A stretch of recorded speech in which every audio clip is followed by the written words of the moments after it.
protected by a military guard, Israel's security was her God, and he proved to be more powerful and sure than any other.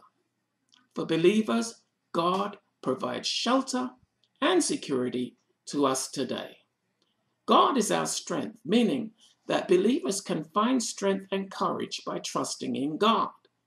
As a present help, he is always present to help us. He never leaves us or forsakes us.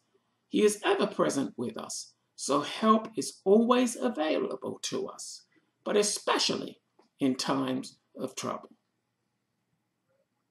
Therefore will we not fear, though the earth be removed, and though the mountains be carried into the midst of the sea. Believers can have confidence in God's security and protection. Therefore will we not fear. This verse refers to natural calamities, but it could also refer to the chaos and calamity that we face in our everyday world. Though the waters thereof roar and be troubled, though the mountains shake with the swelling thereof. God's word to Israel was that they were to remain calm because he was with them. He would be a mighty fortress for them and was also watching over them. And that is a comfort to us today. Regardless of what may be happening to us or going on around us, God is with us and will keep us. God is our tower of strength in times of personal disaster. When our world is shaken, when the enemy rises up against us like a flood, when we put our trust in God, we do not need to fear, because God is in control and will protect us. In times like these, we can cling to the promises in his word and have faith to believe that he will bring them to pass. God is greater than anything that can happen either to us or around us. So we need to have confidence in his ability to keep us, regardless of what may be going on. Come, behold the works of the Lord, what desolations he hath made in the earth.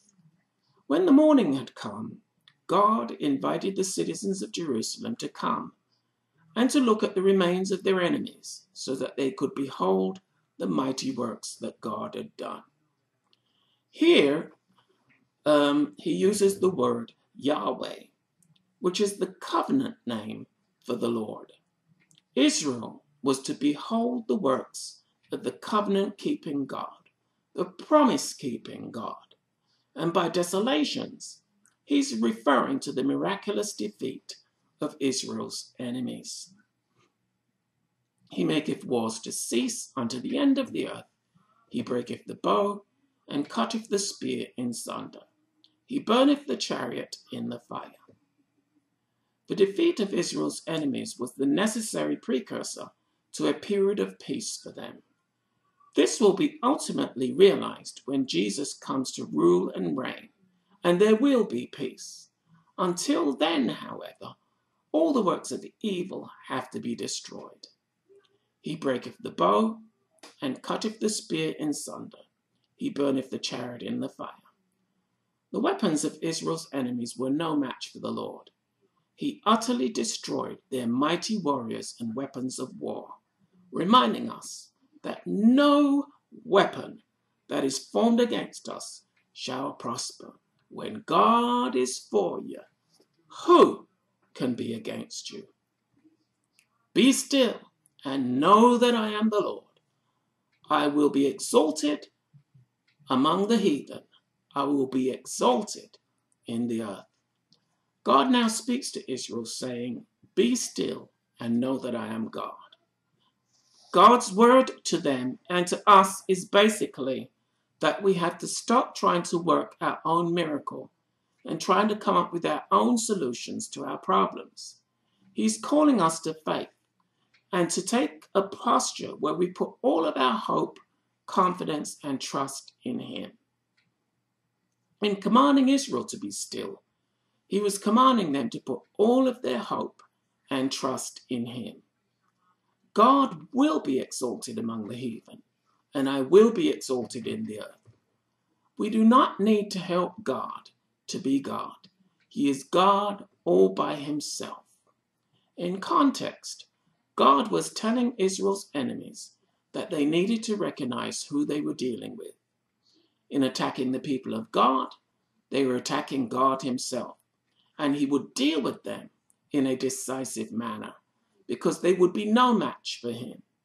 God will be exalted, his name will be glorified, his program will move forward, and either way, each and every individual that is born into this world will acknowledge that he is God, either gladly and willingly or unwillingly. The Lord of hosts is with us. The God of Jacob is our refuge. Here the psalmist repeats the declaration of verse 7. Which enemy army could oppose Israel when their God was with them? God will provide refuge for his people and defeat their enemies. Romans 8:31 says, what shall we then say to these things? If God be for us, who can be against us? As I conclude, our lesson today lets us know that we can trust the only one who truly is trustworthy. Our God is a mighty fortress and a refuge for all those who place their faith and their trust in him. God will be with us and protect us, regardless of the enemies or opposition that may come against us. Faith is simply taking God at his word and believing that he who created the heavens and the earth is more than able to fulfill all that he has promised. May God bless and keep you. See you next time.